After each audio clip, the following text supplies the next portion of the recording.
So now it's time to get started because I believe the best way for you to learn is actually start making content. And one of the first gifts, you paid for the online course, but one of the extra content I work on and I wanted to share with you and I think will really help you getting started on like the different categories is Masters of AI prompt design sheet. And basically, this is an ever-evolving document that I put together that basically will include different token and references based on what you're trying to achieve. And for this first exercise, we're going to focus on architecture. And I'm going to show you how you can use this material to kind of like explore different things and showing you concrete example about like creating a building for like experiential. And in the architecture style, we're going to start just with like Gothic architecture. And that doesn't mean that you have to do only that. As you can see, there is like pretty much all the different style of architecture available here. Different keywords to help define notable architects. That doesn't mean that they're all, as influential in the outcome. That really depend on like the style as well. But I just wanted to show you that if I go here and basically I'm putting in the Imagine tab like a picture of an Alexander McQueen concept store in London, then you can use like Gothic architecture. So I'm going to add in the style of Gothic architecture, and then using some of like the keywords that really help like define. Here we go. So I'm hiding this. You don't have to use all of them. Obviously you can like mix different things. That's where it gets very interesting. But just like to show you the example. And then if we want to add like the architects that we can try, let's say you want to have like an idea of like how the outcome will looks like if we use different architects. One killer feature that I use a lot in Midjourney is the capability to make variation by adding brackets in your prompt.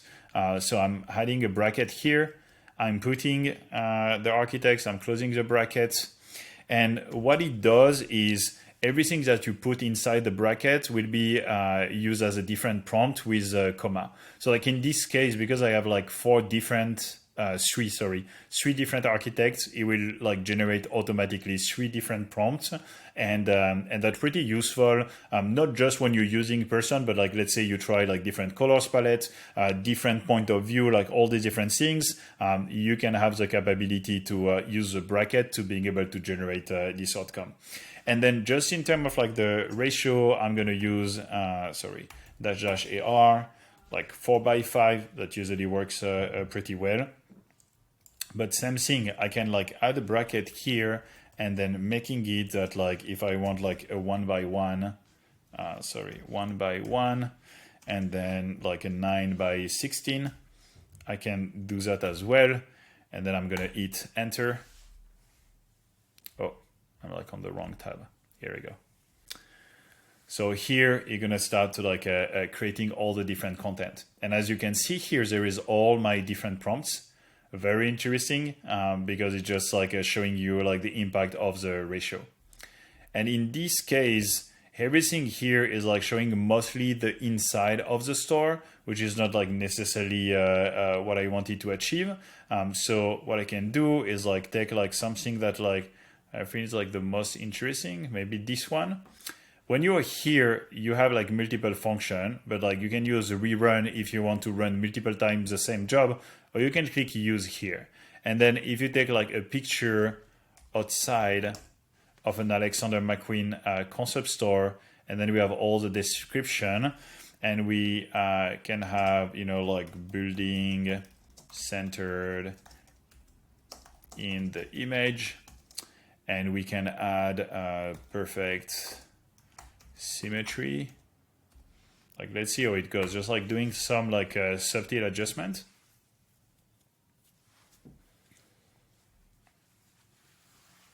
We see already that like Midjourney is starting to like building up kind of like following more my direction.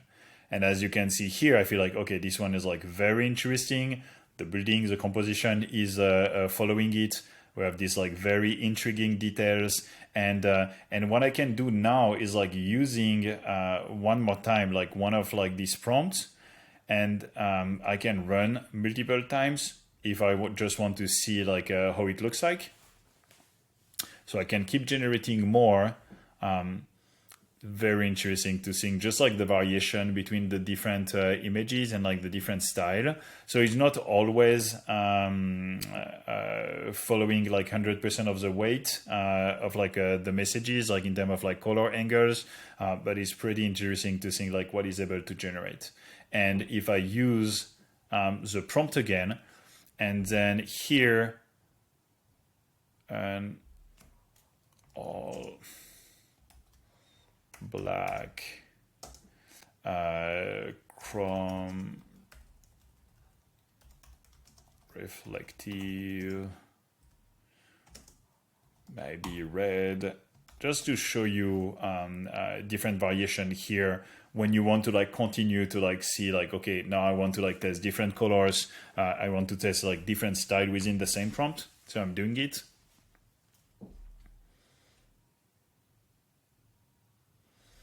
Then here is generating like the 3 variation right away. So like I say, it's amazing in terms of like iteration, testing quickly IDs, and just like being able to see like how it looks like when I'm using all these different tokens and variation. And then here we have like Alexander McQueen, but let's just like take it a step further and like let's use this one, and all red. Let's do McDonald's, because this actually make me think that that would be pretty sick to have like a McDonald's that looks like a church or like a Gothic building. A picture outside of an old red McDonald's concept store in London, you know, in the style of Gothic architecture by Henri Labrouste. And then we can add giant McDonald's yellow arch. And yeah, let's see how it goes.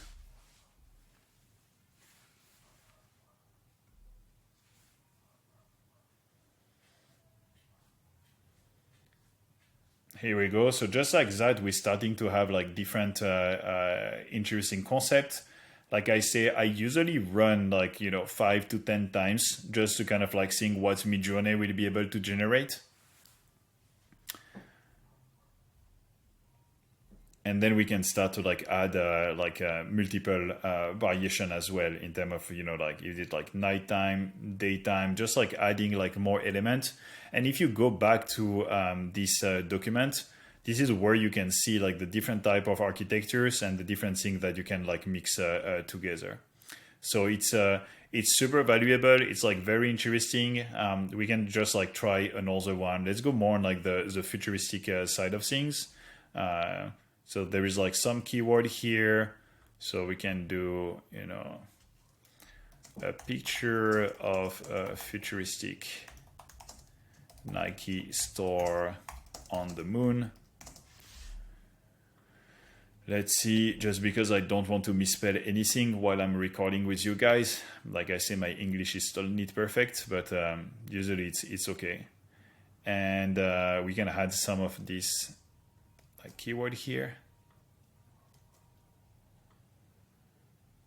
We don't always have to use like a reference in terms of like an architect and stuff like that. So like dynamic form, let's add like spherical shape, Nike swoosh, logo on the front, cutting edge technology, kind of like minimalistic design. Sorry. Cinematic. And 4x5. I'm doing this because like instead of just like using the setting, so like if you want to use the Discord, this is kind of like the function you need to use. I can also just like run it with like the 1:1 ratio by default.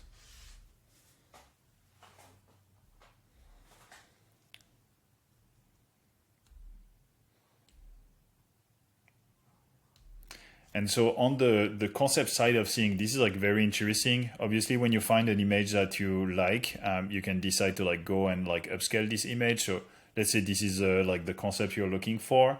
Here you have like a multiple feature. And that's pretty much the same when you select it on Discord.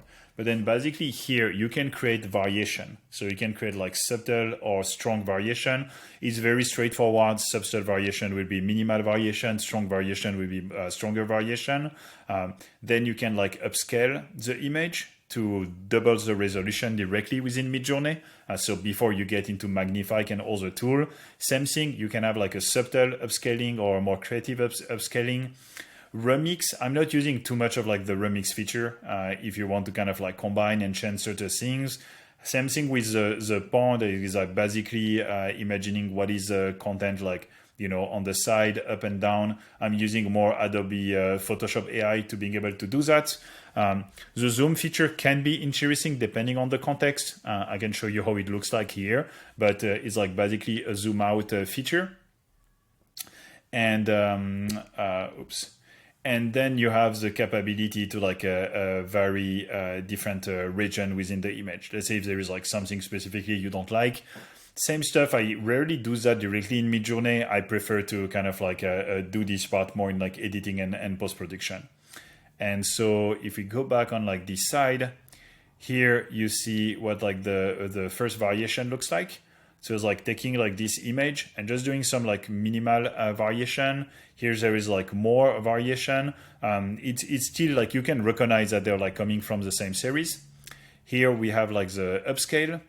So that basically giving you like a higher resolution. By default is 1024 by 1024, and then now you get like a 2080 pixel by 2080, depending on the ratio, of course. And then here, this is like the zoom, right? So like that was like our first image, but let's say for the composition, like you want to actually like zoom out, you can use the zoom out feature directly within Midjourney. You can also doing it in Photoshop if you want, but really depending of like what you're trying to achieve, if you know that like you're going to add some like type and stuff like that on top of your image, you can do it right away. It's actually pretty fun to doing a multiple round of zoom out, just to seeing like how Midjourney will imagine the rest of the composition for you. And so that's pretty much it, I would say, on the architecture side. What I want you to do is like actually work on like a very exciting concept. And where I saw the biggest success is when I was kind of like blending like brands and elements that are like, you know, very different. And I really want you to do that. So like basically find a concept. Usually around a brand, I think is like always interesting to think like how you can combine a brand within like an environment or like a concept store, and then try to use like some of the token, but don't be limited to that, because you can really kind of like explore stuff outside of like what exists in architecture, because this is probably the most exciting part using AI in your workflow. It's like having the capability to like imagine like what like an inflatable, you know, like building or super cushion building will looks like if you want to represent like comfort as an experience. Or on the other side, like if you want to do like a porcelain concept store, like you can do it. Like you can really iterate, try different things, and I think that will be like a very valuable exercise for you just to come up with a concept. Once you have the image that you like, you can start to like iterate and run different variation. And then one last thing I wanted to show you on this side is, once you have like a prompt, let's say you are satisfied with this prompt and you are satisfied with the direction it's taking, you can also run using the brackets to having different view and different concepts. So you can add, for example, a picture, you know, outside, inside, above, just to create, you know, like some variation here. And then you can just like run it like this to see like what it does. But while it's doing it, you can also using, you know, like a wide angle shot, shot from above, close up shot, detail shot from inside, outside,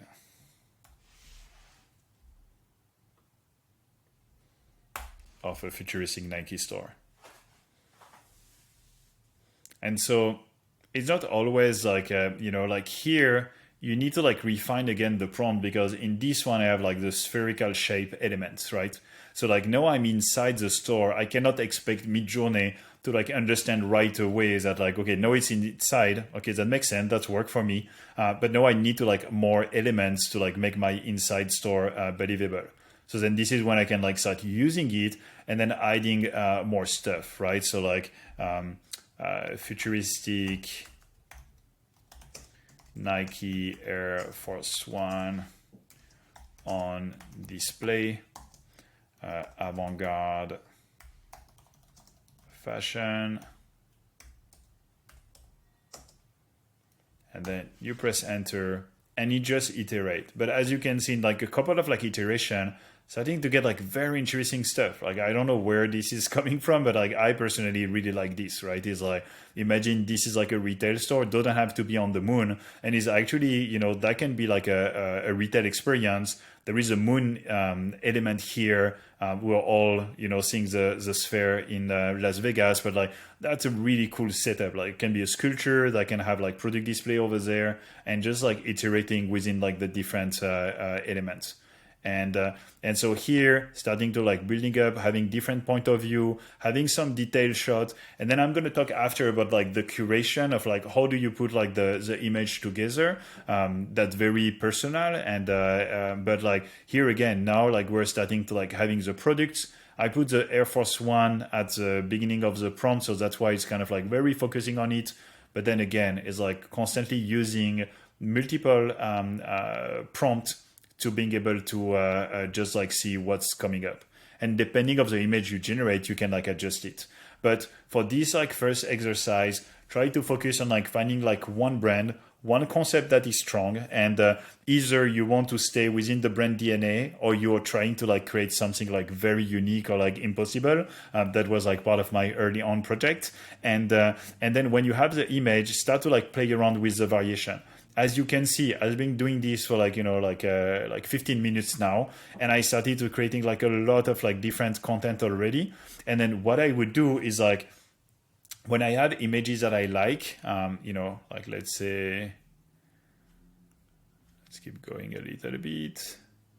Like, let's see what we have. Like I say, I really like this one. So you can like right click on it and you do upscale subtle. And so it's just going to render that going to be at the top of like everything. But then here, I really like the reflection and the lighting here. So you can start to like curate. And usually what I do is like I upscale the one that I like, not only because it will just like refine them and providing like a better outcome, but also to help with like the selection of the image. I really like this one. Love this like close-up shot. So there is like a lot of interesting things going on here. Love this one. And yeah, here you have like different content. And so you just like work like this, like you create, you iterate.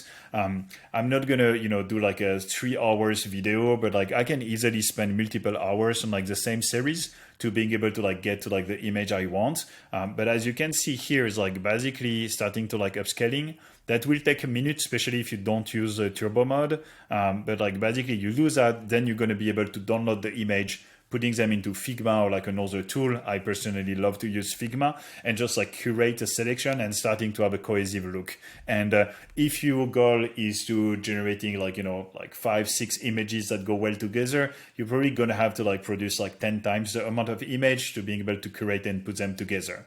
So that's going to be your first assessment. I want you, and I'm going to put the details in the description, to work on your first concept, creating all this material, and then share it with me, because I would love to see what you are able to achieve with that.